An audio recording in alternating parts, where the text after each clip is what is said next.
Good day, it's February 3rd, 2025. Chinese New Year celebration worldwide began last week to usher in the Year of the Snake, and a big festive parade in Las Vegas was held in the Summerlin district of the city. Across the U.S., Immigration and Customs Enforcement, ICE for short, has conducted mass raids in various cities which could turn the labor market into chaos, especially in the agricultural sector. Another executive order was issued by Trump that could financially cripple the entire 50 states of the U.S. and its territories. I'm Sam Buban. Welcome to The Pulse. And I'm Joe Buban. Welcome to this week's edition. Another of President Trump's executive orders signed Monday night last week to freeze all federal grants and loans was subject of an immediate lawsuit for state attorneys general challenging the unilateral action of the president as unlawful over government funding that has already been approved by Congress and signed by President Biden. In the morning following Trump's late-night executive order, the lawsuit was filed against it, and by mid-afternoon, DC's U.S. Court Judge Lauren Alican has temporarily blocked Trump's move to freeze federal grants after arguments from the plaintiffs in the case asked for the court to issue a restraining order against the government to stop the funding freeze. Trump's sweeping directive was the latest step in his dramatic effort to overhaul the federal government, which has already seen the new president halt foreign aid, freeze hiring, and shatter diversity. In a memo from the Office of Management and Budget, called for a spending freeze on federal assistance by 5 p.m. Tuesday, which could affect aid to nonprofit organizations, small business loans, and state-local grants, which is interpreted to include state Medicaid funding and education and law enforcement grants to states. New York Attorney General Letitia James, joined by New Jersey Attorney General Matthew Platkin and two other AGs, has filed a lawsuit against the Trump administration over this freezing of federal grants, stating that the move was reckless and dangerous and that communities and families depend on the support of these funds and that it will only hurt them more. The irony to all of this funding freeze is that Republican-led states will be more hit than the blue states. Many of the Republican majority states has much lower state income on their own than the Democratic-led states, and that these blue states are paying the big share to the U.S. Treasury. Medicaid, which is more than half are federally funded, is a grant to every state and territories in order to be able to provide health care insurance to low-income families or individuals, whereby the bulk of those covered are children and seniors.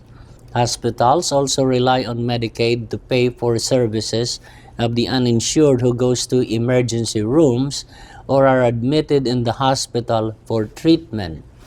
The government agency in charge of policies and healthcare programs of the federal government and administration of funds is the Center for Medicare and Medicaid Services, CMS for short. Economists estimate that the healthcare industry funded by Medicare and Medicaid represents 1/6 of the nation's economy. European leaders are uniting against Trump amid his talk of invading Greenland. Danish Prime Minister Mette Frederiksen has met with French President Emmanuel Macron and German Chancellor Olaf Scholz, stating that it is absolutely crucial for Europe to stand together and that there must be respect of territory and the sovereignty of states, she added.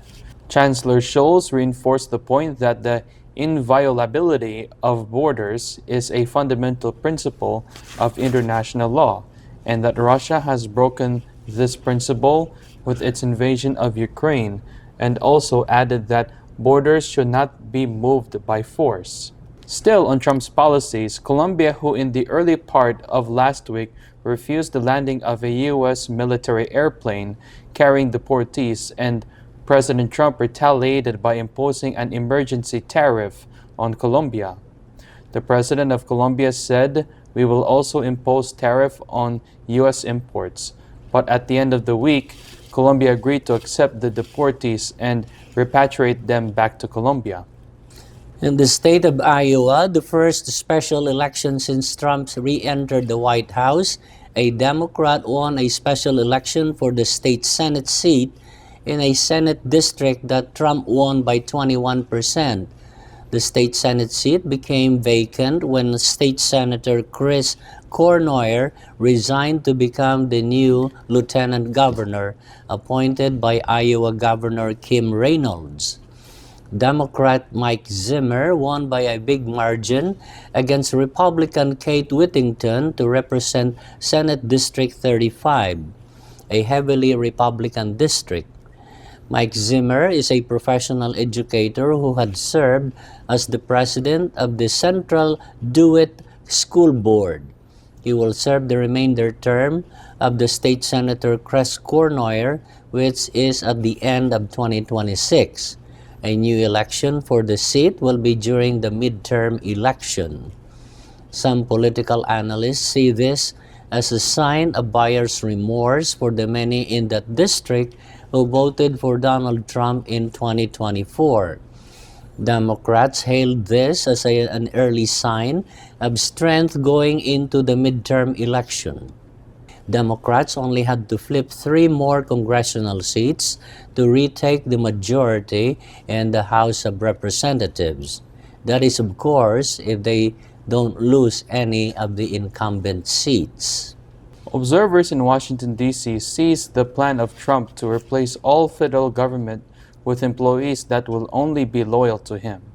As the president fired 17 inspectors generals from several government agencies, including the Defense Department, Department of Housing and Urban Development, the State Department, Department of Veterans Affairs, Department of Energy, and Department of Transportation.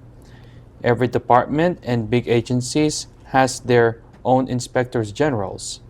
An inspector general acts as an independent investigator that checks on conduct of officials, audits, and compliance with laws that regulates the agencies, its mandate under the law.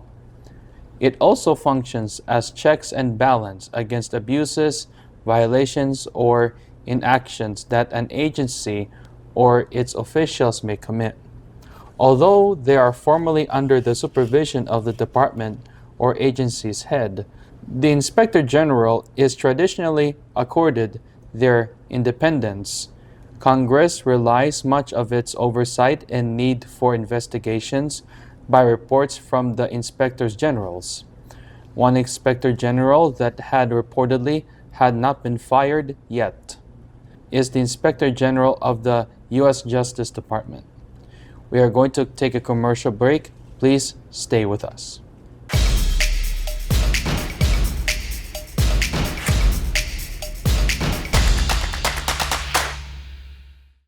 Pure Medical Equipment provides top-notch quality medical supply equipment. Whether to rent or buy, Pure Medical Equipment and Supplies has it all. Pure Medical Equipment is committed to serve and give back to Southern Nevada. We deliver medical supplies and rentals to your door.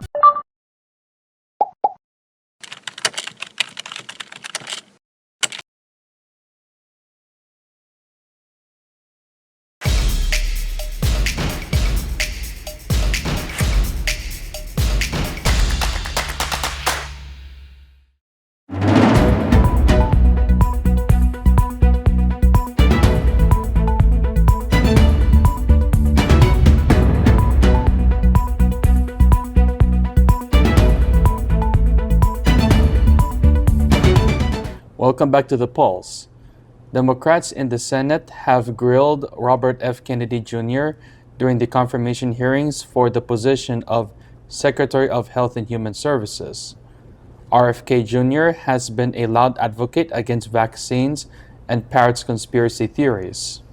Senator Bernie Sanders of Vermont showed off images of baby onesies sold by the Children's Health Defense, a nonprofit that RFK started that has pushed policies to end vaccine mandates. You are making money selling a child's product for $26, which casts fundamental doubt on the usefulness of vaccines. Senator Maggie Hassan of New Hampshire stated that what you are telling us is if President Trump orders you to take action to make it harder for women to get their dire needed health care, you'll follow his order. Senator Sheldon Whitehouse slammed RFK for what he called his anti-vaccine views and past statements, citing rising measles cases, stating to him that you frighten people. RFK Jr. claimed he is not anti-vaccine but could profit off claim in a vaccine lawsuit, which his organization has filed numerous lawsuits over vaccine policies but have lost most court cases. Caroline Kennedy, daughter of President John F. Kennedy and cousin of RFK Jr., the former ambassador to Japan and Australia, wrote letters to senators rejecting her cousin's confirmation and stating that he is dangerous and a predator. Going now to our world news, Congo's M23 rebels take control of a devastated city of Goma, according to Reuters news agency. The United States informed Rwanda that it is deeply troubled by the loss of Goma in eastern Congo to Rwandan-backed M23 rebels, who appeared on Wednesday to have solidified control of the metropolis of over 2 million people in just 2 days. Isolated bursts of gunfire rang out in several of the lakeside city's outlying areas, where on Mondays, rebel assault left bodies in the streets, hospitals overloaded, and UN peacekeepers cowering in their bases. The rebels seized the city's international airport on Tuesday, potentially cutting off the major route for relief to hundreds of thousands of displaced people in the eastern part of the Democratic Republic of Congo, where conflict has raged on and off for decades. On Tuesday last week, Washington pushed the United Nations Security Council to explore unspecified actions to halt the offensive, while the African Union demanded that the M23 withdraw immediately from the captured territories. Rwandan President Paul Kagame stated in a post on X that he agreed to a ceasefire with U.S. Secretary of State Marco Rubio over the phone, but offered no indication that he would withdraw from Goma. Rubio told Kagame that Washington was deeply troubled by the escalation, which is the worst in over a decade, and encouraged him to maintain sovereign territorial integrity, according to a statement from the U.S. State Department.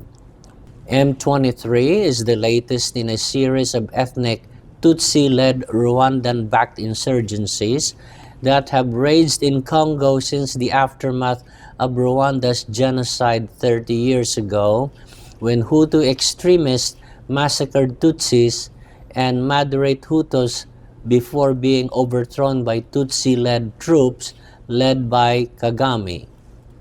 On Tuesday, hundreds of unarmed government soldiers and militia fighters sat on the football field pitch as others lined up in what M23 fighters characterized as disarming procedure, according to an unverified video viewed by Reuters.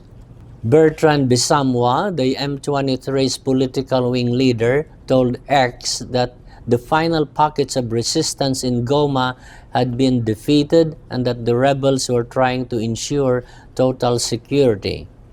A Goma resident who lives in an upmarket neighborhood described the situation as surreal. It feels like we are in a dual nation. We are in Congo and Rwanda at the same time, the resident told Reuters on Tuesday, requesting anonymity for fear of retaliation. We are going to take a break Please stay tuned.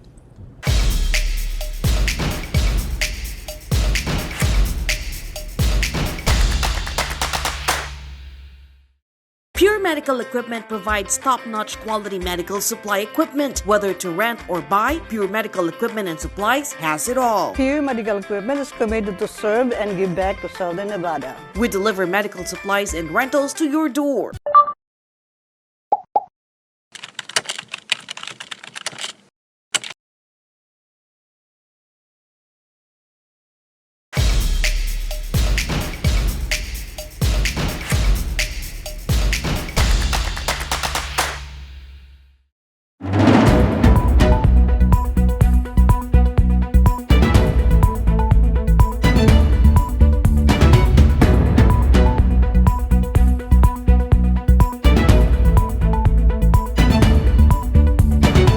Welcome back to the polls.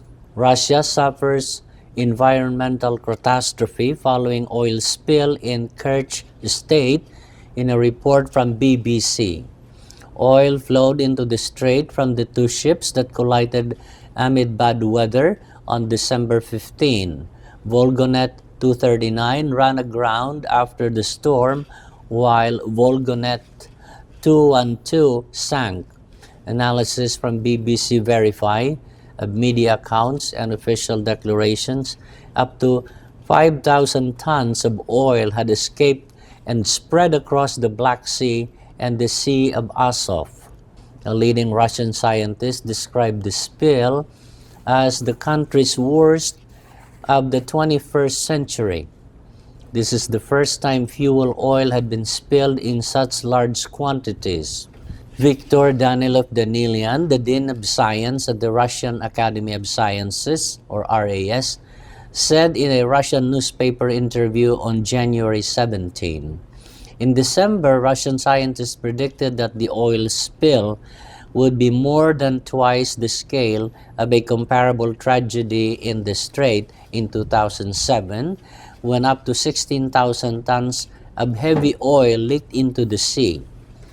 According to Ukraine's Ministry of Ecology, the cleanup from the current spill will cost Russia $14 billion. A representative for Greenpeace told BBC Verify that the group thought that the oil from the spill had now covered an area of to more than 400 square kilometers.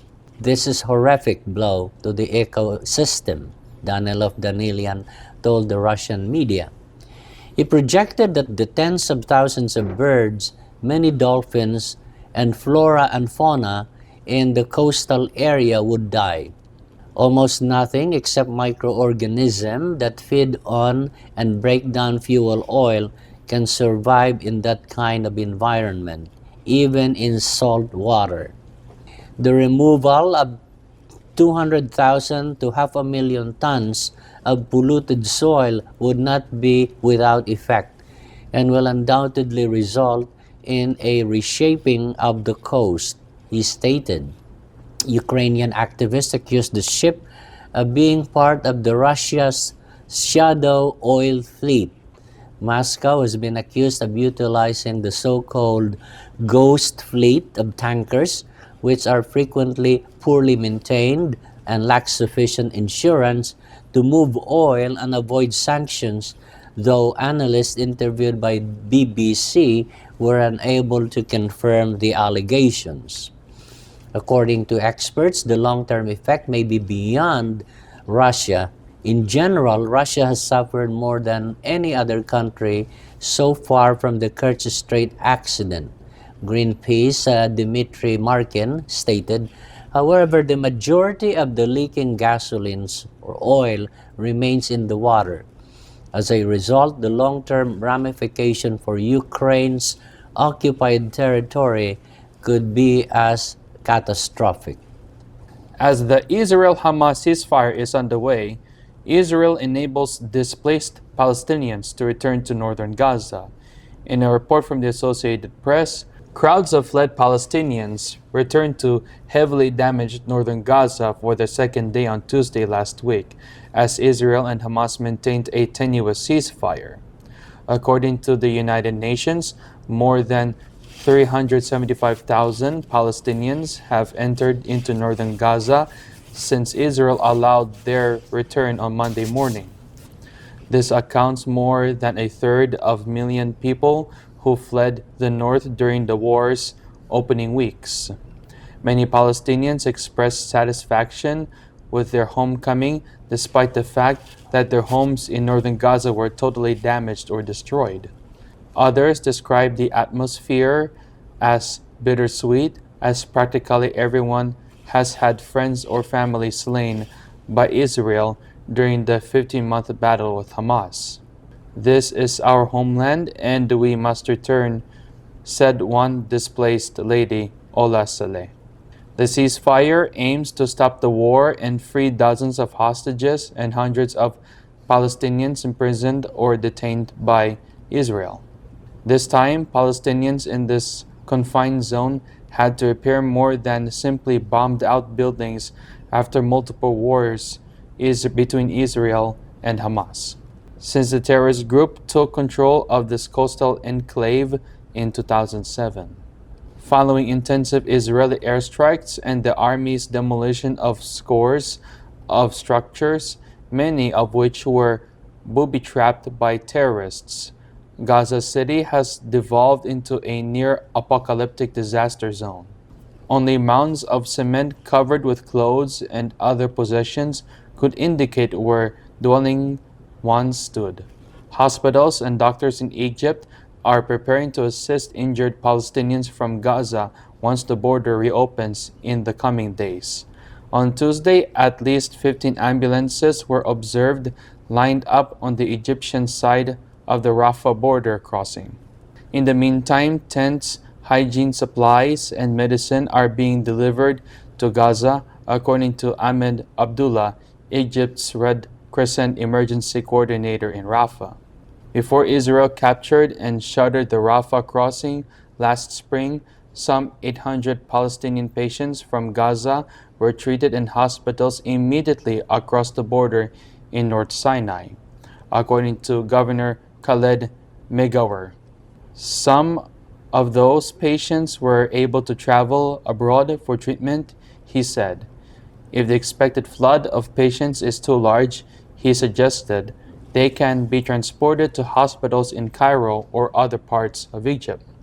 Reports from civilians reaching to reports of U.S. media, NPR, the National Public Radio, is that food supplies and water are still difficult to get. Back to our U.S. scene, several economists are predicting a dire economy ahead of us as an unintended consequences of mass deportation by the Trump administration. The first sign that will emerge visibly all around the country will be the prices of fruits and vegetables and poultry products. Pricing could go as high as double than what an American was paying in December. This will be the result of produce rotting in farm fields, as many of the workers in the farms that does more tedious labor had stopped showing up for work for fear of being arrested by immigration authorities and being deported. Crops like lettuce, tomatoes, and broccolis are rotting in the field and can't be harvested because there are no workers.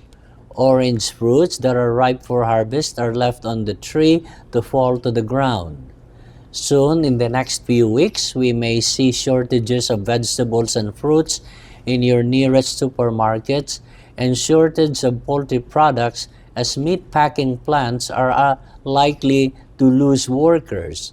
A study from the Labor Department in recent years showed that about 3 to 5% of the labor force in the meatpacking industry are manned by undocumented immigrants to fill vacant positions, as ordinary Americans are not taking the jobs. Some economists estimated the undocumented sector contributed trillions of dollars to the national economy for the role they play in the labor market and in the consumption of goods. An economist stated that deporting even 1 million illegal immigrants could collapse the economy within 1 year. That's among the unintended consequences. An airline disaster happened last week in the vicinity of the Reagan National Airport when a regional jet, American Eagle Flight 5243, collided with a Black Hawk helicopter. An Army Black Hawk helicopter, a Sikorsky 860, collided with the American Eagle flight coming from Kansas City when it was about to land. 64 people from the airlines had died, including passengers and crews, and all the pilot and crew of the helicopter also died. There were no survivors. Our hearts and prayers goes to the family of those who perished in the accident. We will leave it at that for this week's edition. I'm Sam Buban. Please join us again next week, and thank you for watching. And I'm Joe Buban. God bless your week.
Pure Medical Equipment provides top-notch quality medical supply equipment. Whether to rent or buy, Pure Medical Equipment and Supplies has it all. Pure Medical Equipment is committed to serve and give back to Southern Nevada. We deliver medical supplies and rentals to your door.